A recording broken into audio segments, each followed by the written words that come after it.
Bonjour à tous, bienvenue dans l'Écho de Lyon. Vous savez qu'ici, on reçoit régulièrement des entreprises lyonnaises ou régionales qui ont une visibilité internationale.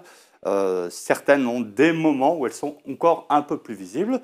Aujourd'hui, je vais recevoir une entreprise qui notamment est partenaire des Jeux Olympiques, qui est une entreprise mondialement connue, qui pèse vraiment sur son marché, mais finalement dont on parle assez peu dans la presse régulièrement.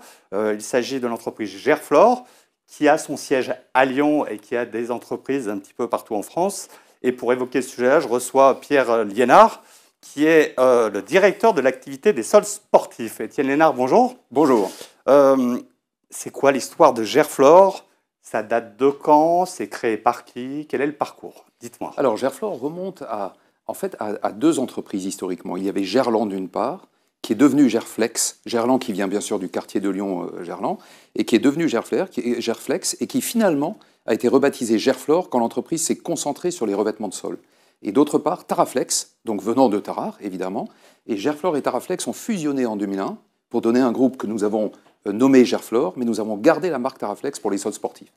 Alors Gerflor, aujourd'hui, ça représente quoi en chiffre d'affaires, en zone de chalandise, en volume de matériel? Alors, d'une entreprise, on va dire, nationale, importante, c'est devenu un groupe international. Aujourd'hui, il y a 5000 personnes dans le monde, 5000 collaborateurs, une vingtaine d'usines, dont 5 en France, une dizaine en Europe, et puis d'autres également en Chine, aux États-Unis, au Moyen-Orient. Et donc une présence, et également 30 filiales commerciales dans le monde, opérant dans à peu près 100-120 pays, de façon active tous les ans. Et chiffre d'affaires? Et chiffre d'affaires à peu près 1,5 milliard. Oui, donc ça a un joli chiffre d'affaires qui est en hausse permanente. Et qui est en croissance depuis, il y a 20 ans, c'était moins de 300 millions. Donc vous voyez, la croissance est assez rapide. Oui, une belle croissance alors. Quels sont vous avez plein de produits différents. Quels sont vos produits? Expliquez-moi sur quel marché vous êtes. Très bien. Alors, on va parler aujourd'hui peut-être des sols sportifs, qui sait, mais au-delà des sols sportifs, nous faisons aussi des sols pour l'ensemble des bâtiments publics, les écoles, les hôpitaux, les bureaux, les usines, les supermarchés également, et bien sûr des sols pour le logement. Et alors, ces sols destinés aux hypermarchés, aux hôpitaux, etc., qui sont particuliers, pourquoi on fait appel à Gerflor? Alors, ce qu'on essaye de protéger avec nos sols, au-delà de l'aspect esthétique et de l'aménagement intérieur des espaces, c'est d'une part les utilisateurs, c'est-à-dire apporter du confort à la marche, du confort en station debout, de la protection des différents utilisateurs.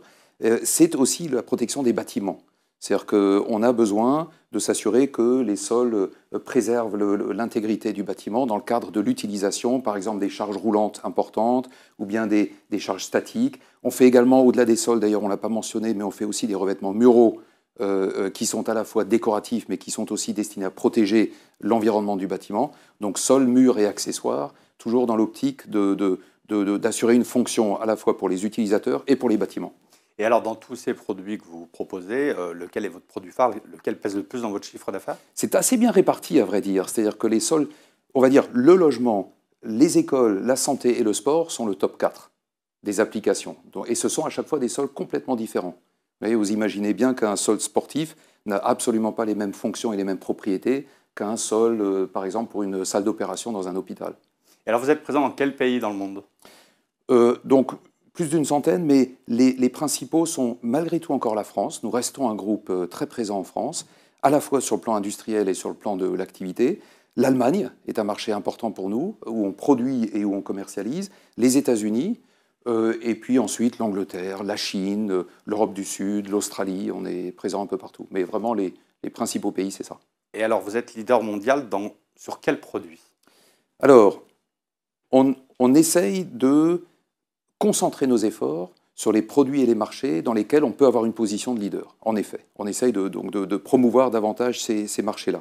Exemple, le sport indoor, on est leader mondial. Des surfaces sportives pour l'intérieur, donc pour les gymnases, pour les compétitions de haut niveau, pour les salles de fitness également.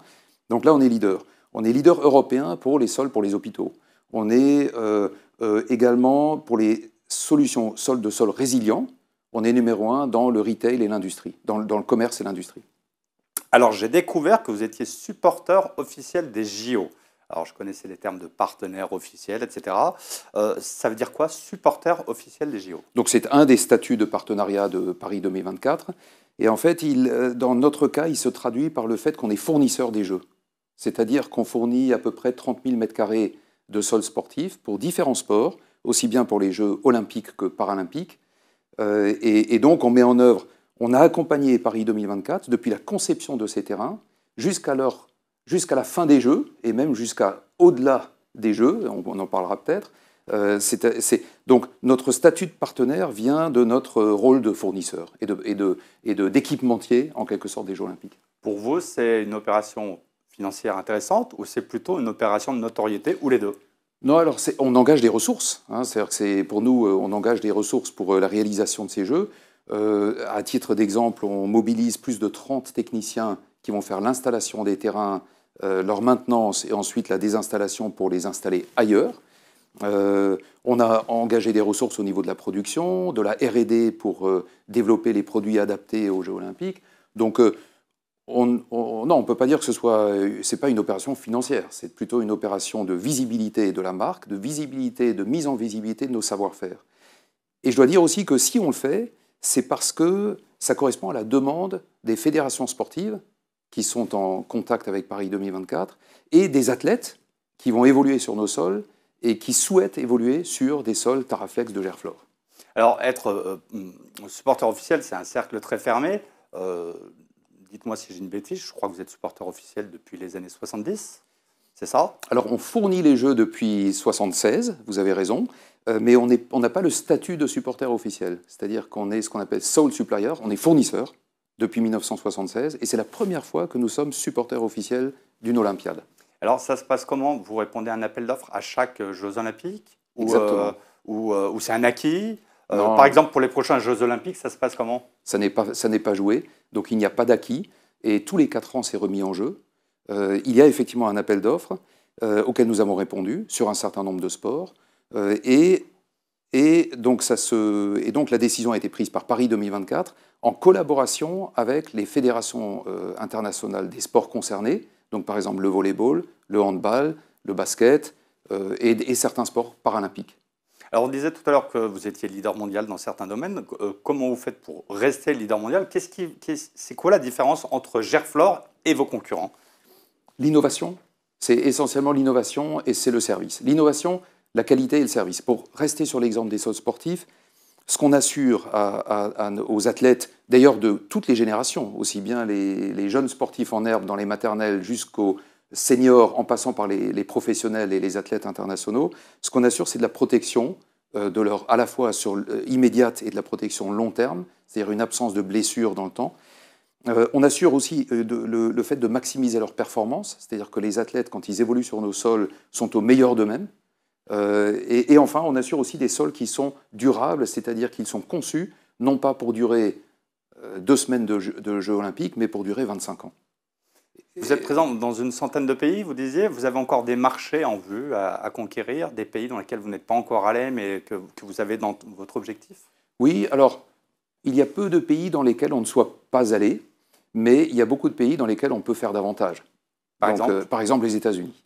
Aux États-Unis, on est présent depuis 2012 avec une filiale et depuis 2015 avec des usines aux États-Unis, mais c'est un vaste marché, c'est un marché qui est en forme en plus, et dans lequel on pense à investir encore davantage. Alors, vous travaillez plusieurs types de matières premières. Quelles sont-elles? Est-ce qu'elles sont recyclables? Est-ce que vous avez trouvé un cercle vertueux, justement, pour être dans l'air du temps? Oui, complètement.